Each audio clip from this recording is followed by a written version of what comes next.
Sejam muito bem-vindos ao Nós do Brasil, seu canal de notícias com olhar conservador. O ano de 2025 não começou nada fácil para o governo Lula. Ontem mesmo eu coloquei aqui um vídeo falando sobre as dificuldades que o Lula vai passar a enfrentar agora na Câmara. No Senado também não é diferente. Sai o parceiro aliado de Lula, Rodrigo Pacheco, e assume a incógnita, Davi Alcolumbre, que não é tão aliado de Lula assim, e vai também seguir a mesma linha do Hugo Mota, buscando mais poder, mais influência no governo. Isso significa que Lula vai ter uma oposição, vai ter de compartilhar o poder. Isso porque, bem diferente do que eram nos mandatos anteriores do Lula, de 2003 até 2011, Lula enfrentou um outro modelo político. O governo federal, o poder executivo, concentrava poder e distribuía, negociava migalhas com os parlamentares.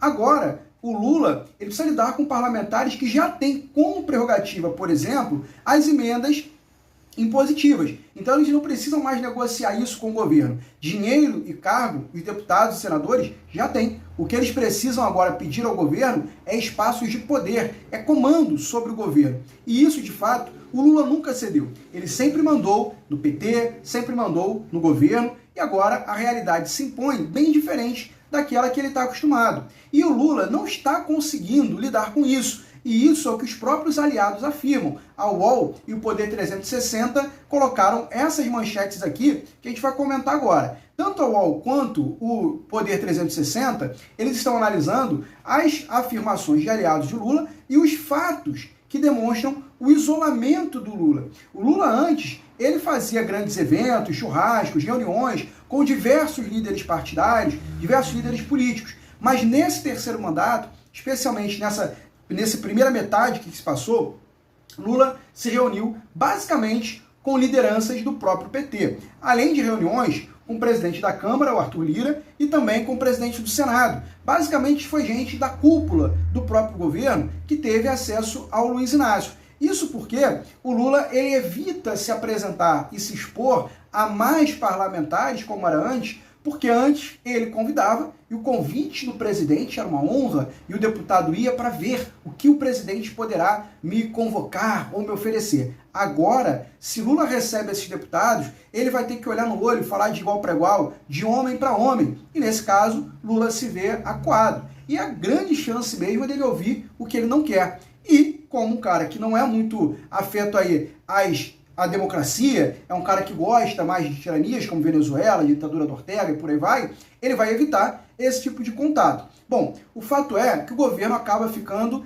isolado. O Lula não tem uma visão real do que está acontecendo no país. Ele demorou muito para perceber, por exemplo, o erro estratégico que foi taxar as comprinhas da Shopee, por exemplo, que muita gente aí criou, ficou com muito desgosto logo no começo do governo. Pessoas que votaram no PT, pessoas que fizeram um L, incomodadas porque isso afetou quem queria comprar uma roupa, uma bijuteria, qualquer coisa. Algumas revendedoras que compravam de fora também passaram a ter prejuízo por causa do Lula. O mesmo efeito se repete também em relação ao Pix. Mas qual é o problema do isolamento? Para o Lula, para a gente o problema é dele. Mas qual é o problema nisso? É porque isolado, o Lula só ouve aqueles colegas de partido, pessoas que vão falar com Lula para pedir favor. É a Gleisi Hoffmann, que é presidente do partido, é um líder, é alguém que depende da nomeação do Lula, da indicação do Lula, para algum cargo, para se sustentar na política. Se o Lula vai receber alguém independente, alguém pode dizer para ele: ô Lula, olha só, isso aí que tu fez, cara, que bobagem, onde é que tu estava com a cabeça?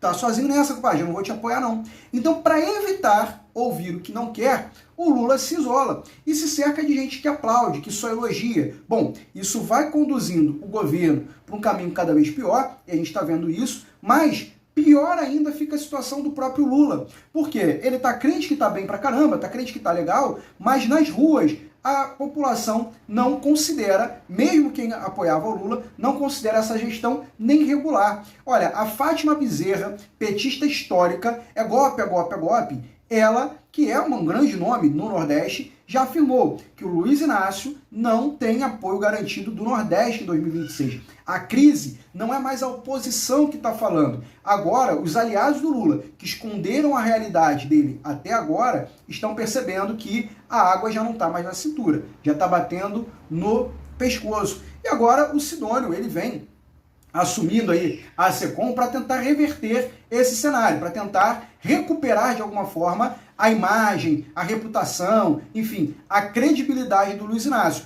O grande problema é que o próprio Lula não ajuda. A gente tem que compreender que o Lula já é uma pessoa com quase 80 anos, são 79 anos, tem uma dificuldade de se adaptar aos novos modelos, de se adaptar às novas linguagens e também um ritmo biológico bem diferente. Embora o Lula se apresente aí como um atleta, a verdade não é essa. É muito mais difícil agora ele cumprir a agenda que o Sidônio impôs a ele, que o Lula deve participar de mais entrevistas. Uma entrevista coletiva é algo mental e fisicamente muito exigente, muito cansativo. O Lula deve percorrer todo o Brasil, viajar o Brasil, fazer inaugurações, caminhar, por exemplo, nos centros urbanos, nas comunidades, enfim. É uma agenda que, se tivesse sido planejada no início do mandato, talvez ele conseguisse percorrer todo o Brasil. Agora o Lula vai ter 2 anos para fazer algo que já é difícil, mas que está acumulado, está represado. Enfim, naquele tempo, ele podia começar com a leveza de quem acabou de assumir o mandato. Agora o Lula carrega nas costas o peso que ele mesmo reconhece, de um governo que há 2 anos não entregou o que prometeu.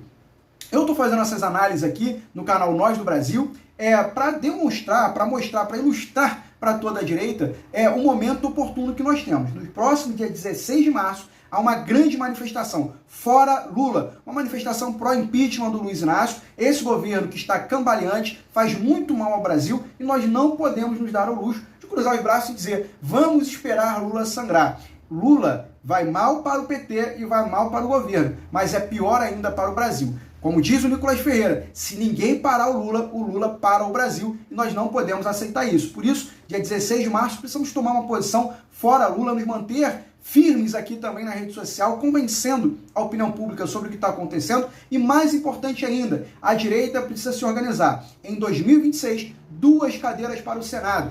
Você vai votar para 2 senadores, um federal, um deputado estadual, um governador, presidente da República. Então nós precisamos agora avaliar pessoas que de fato estão alinhadas com Bolsonaro, com o que Bolsonaro representa, com o que o Brasil precisa. As mudanças que nós precisamos passam pelas nossas posturas agora e também pelas nossas escolhas em 2026. E nesse momento propício, eu estou me empenhando ao máximo para levar informação até você, para ajudar a organizar, a estruturar a direita, para que a gente possa fazer a diferença, inclusive na opinião pública, para que mais pessoas venham se somar a nós nesse projeto. Por isso, eu peço a sua contribuição. Você está vendo aqui, eu estou gravando sem microfone, o áudio não fica tão bom, a qualidade não fica tão boa, então eu peço a sua contribuição aí através do Live Pix, tanto por esse QR Code, também pelo link do Live Pix, /Valdinei Martins, você contribui para que a gente possa avançar com um trabalho de qualidade, ampliar esse conhecimento e formar uma comunidade que de fato faça impacto. Ajude a direita a vencer, a virar essa página para que o Brasil não fique igual a Venezuela, sofrendo nas mãos de amigos do Lula, no socialismo. Lula vê seus amigos prosperando na Venezuela, o Ortega também na Bolívia, na Colômbia. O Brasil precisa se livrar disso o mais rápido possível. Eu estou fazendo a minha parte, convido você também a fazer a sua. Junte-se a nós, apoie LivePix /Valdinei Martins ou pelo QR Code que está na sua tela. Se você gostou desse vídeo, eu peço que você deixe o seu like e também se inscreva no canal. O canal está começando agora, vai crescer com a sua ajuda. Muito obrigado, um forte abraço e até o próximo vídeo. Tchau, tchau.